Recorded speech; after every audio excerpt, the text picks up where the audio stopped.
അമേരിക്കയും ഇറാനും ചർച്ചകൾ ആരംഭിക്കുവാൻ വേണ്ടി തയ്യാറെടുക്കുന്നു. ഇസ്രയേൽ ലെബനാനിലേക്ക് അതിശക്തമായ ആക്രമണങ്ങൾ അയച്ചുവിടുന്നു.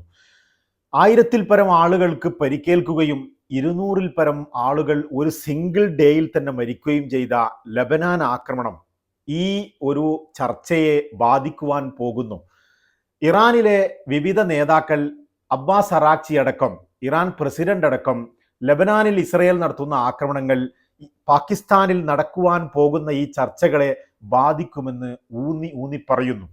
ഈ വിഷയങ്ങൾ എടുത്തു കാണിച്ചുകൊണ്ട് ഹോർമുസ് കടലിടുക്കിൽ വീണ്ടും ഇറാൻ നിയന്ത്രണങ്ങൾ കൊണ്ടുവരുവാനും കടന്നുപോകുന്ന കപ്പലുകൾക്ക് നിയന്ത്രണങ്ങൾ ഏർപ്പെടുത്തുവാനും ശ്രമിക്കുന്നു. ഈ ചർച്ചകൾ എന്താണ് പാകിസ്ഥാനിൽ നടക്കാൻ പോകുന്നത് എന്നുള്ളതാണ് നമ്മൾ ഇന്ന് സംസാരിക്കുന്നത്. അതായത് ഇറാനും അമേരിക്കയും പാകിസ്ഥാനിൽ എത്തിക്കഴിഞ്ഞു.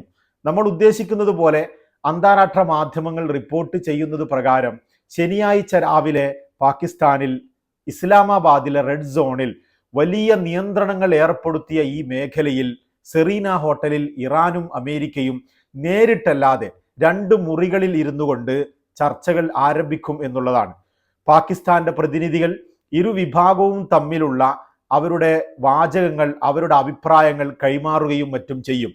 ഇറാൻ വിശ്വസിക്കുന്നത് പ്രകാരം ഇറാന്റെ 10 പ്രധാനപ്പെട്ട പോയിന്റുകൾ അടിസ്ഥാനമാക്കിയാണ് ഈ ചർച്ചയ്ക്ക് അമേരിക്ക ഒരുങ്ങുന്നത്. എന്നാൽ അമേരിക്കയുടെ ഭാഗത്തു നിന്നും ഇസ്രയേലിന്റെയും അമേരിക്കയുടെയും ആവശ്യങ്ങളായി വിവിധ ആവശ്യങ്ങൾ അവർക്കുമുണ്ട്. അവരുടെ ആവശ്യങ്ങൾ ഒരു രീതിയിലും ഇറാന് അംഗീകരിക്കാൻ കഴിയുന്നതല്ല. എന്നാൽ ഇറാന്റെ 10 ആവശ്യങ്ങളിൽ ഒന്നും തന്നെ അമേരിക്കക്കും അംഗീകരിക്കാൻ കഴിയുന്നതല്ല. നിവൃത്തികേട് കൊണ്ടാണ് ഇത്തരത്തിലൊരു ചർച്ചയ്ക്ക് അമേരിക്ക തയ്യാറായത്.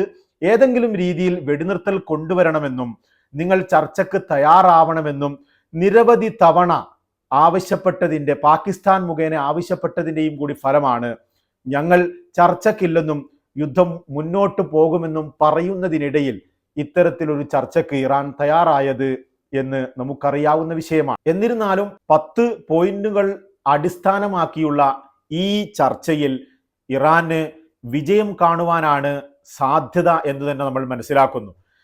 ഏതെങ്കിലും രീതിയിൽ ഈ യുദ്ധം അവസാനിപ്പിക്കുകയും ഏതെങ്കിലും രീതിയിൽ ഇറാനുമായി നല്ല ബന്ധത്തിൽ മുന്നോട്ട് പോവുകയും ചെയ്യണമെന്ന് ആഗ്രഹിക്കുന്നയാളാണ് JD വാൻസ്. അതുകൊണ്ട് തന്നെയാണ് JD വാൻസ് ഈ ചർച്ചയ്ക്ക് നേതൃത്വം വഹിക്കുന്നത് എന്നാണ് അന്താരാഷ്ട്ര അനലിസ്റ്റുകളൊക്കെയും പറയുന്നത്. ഇറാൻ പ്രതിനിധികൾക്ക് കുഷ്നറുടെയും സ്റ്റീവ് വിറ്റ്കോഫിൽ നിന്നുമുള്ള അവരുടെ വിശ്വാസത നഷ്ടപ്പെട്ടിരിക്കുന്നു. തീർച്ചയായും ഗൾഫ് രാജ്യങ്ങളോട് നല്ല ബന്ധം കാത്തു സൂക്ഷിക്കണമെന്നും ഗൾഫ് രാജ്യങ്ങളോട് ദീർഘമായ കരാറുകളിൽ ഏർപ്പെടണമെന്നും അത് നിലനിൽക്കണമെന്നും ആഗ്രഹിക്കുന്നയാളാണ് American vice president JD vans.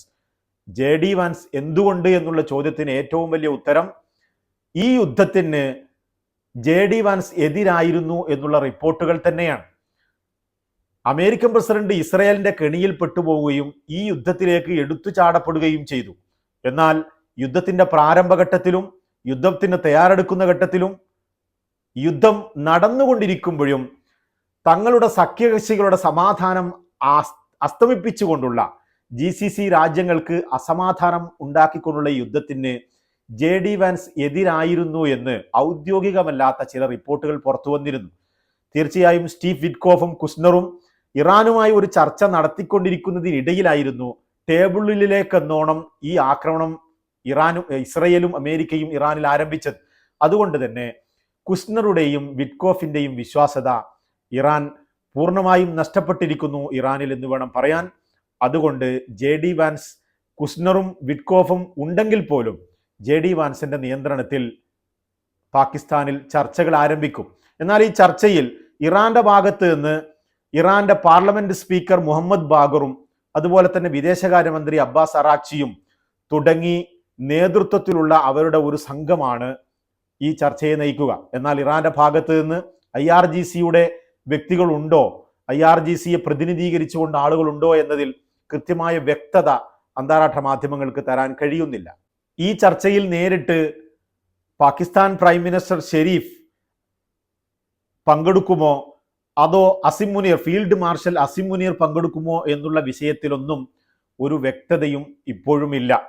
ഏതായാലും പാകിസ്ഥാന്റെ പ്രതിനിധികളുടെ മധ്യസ്ഥതയിലായിരിക്കും ഈ ചർച്ച നടക്കുക. വളരെ വലിയ സുരക്ഷാ മുൻകരുതലുകൾ ഏർപ്പെടുത്തിക്കൊണ്ടുള്ള ഇസ്ലാമാബാദിലെ ഒരു ഹോട്ടലിലാണ് 2 മുറികളിൽ ഇരുന്നു കൊണ്ട് പ്രാരംഭഘട്ടത്തിൽ ഈ ചർച്ച നടക്കുക.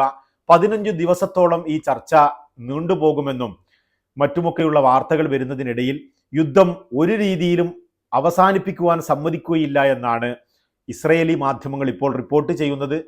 ഇറാന് ഈ നെഗോഷിയേഷൻ കഴിയുന്നതോടുകൂടി ഹോർമുസ് കടലിടുക്കിൽ തീരുവ ചുമത്തുവാനുള്ള അംഗീകാരം വേണമെന്നും അവർക്ക് എക്കാലത്തും അമേരിക്ക ഏർപ്പെടുത്തി കഴിഞ്ഞ അവരുടെ മേലുള്ള ഉപരോധം പൂർണ്ണമായും നീക്കണമെന്നും മേഖലയിലുള്ള അമേരിക്കയുടെ താവളങ്ങൾ ഒഴിഞ്ഞു പോകണമെന്നുമുള്ളതാണ് അവരുടെ 10 പോയിന്റുകളിലെ അമേരിക്കക്ക് ഒരു രീതിയിലും അംഗീകരിക്കാൻ പറ്റാത്ത പ്രധാനപ്പെട്ട പോയിന്റുകൾ എന്ന് പറയുന്നത്.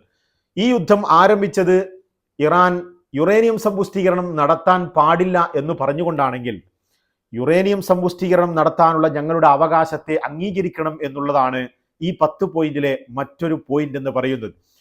ഇറാന്റെ പുതിയ supreme leader Mojtaba Khamenei last പുറപ്പെടുവിച്ച പ്രഖ്യാപനങ്ങളിൽ ഒന്ന് ഏത് ചർച്ചക്കും ഇറാൻ തയ്യാറാണെന്നും യുദ്ധം അവസാനിപ്പിച്ചുകൊണ്ട് മുന്നോട്ട് പോകാൻ തയ്യാറാണ്, പക്ഷേ ഇറാന്റെ എല്ലാവിധ രാജ്യമെന്ന നിലക്കുള്ള അവകാശങ്ങളെയും അംഗീകരിക്കാൻ അമേരിക്ക തയ്യാറാകണം എന്നുള്ളതാണ്.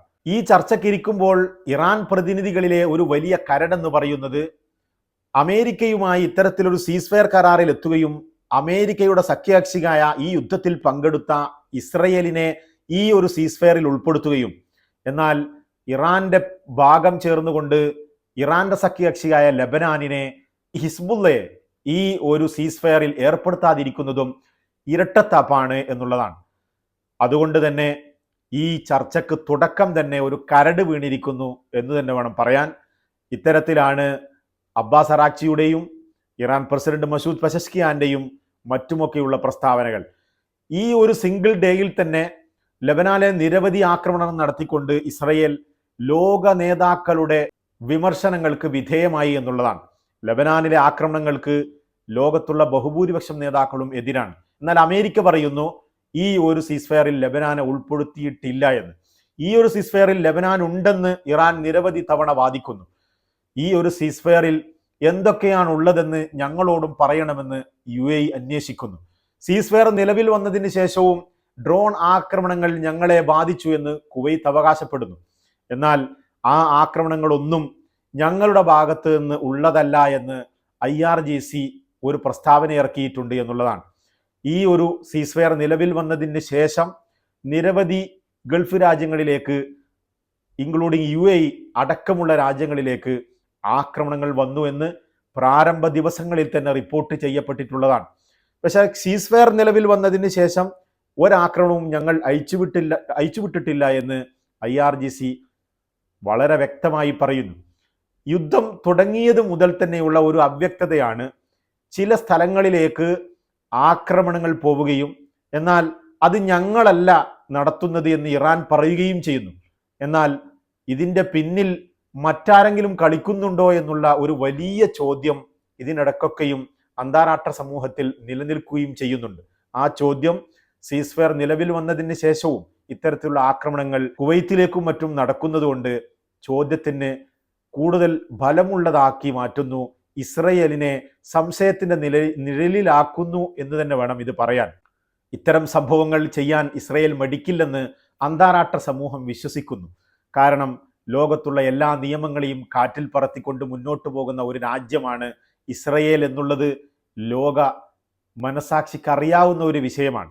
അതുകൊണ്ട് തന്നെ ഈ ഏതെങ്കിലും രീതിയിൽ യുദ്ധം അവസാനിപ്പിക്കുവാൻ തയ്യാറായിക്കൊണ്ട് അമേരിക്ക JD വാൻസിന് മുന്നിൽ നിർത്തി ഇറാനുമായി പാകിസ്ഥാനിൽ ഒരു ചർച്ച നടക്കുന്നു.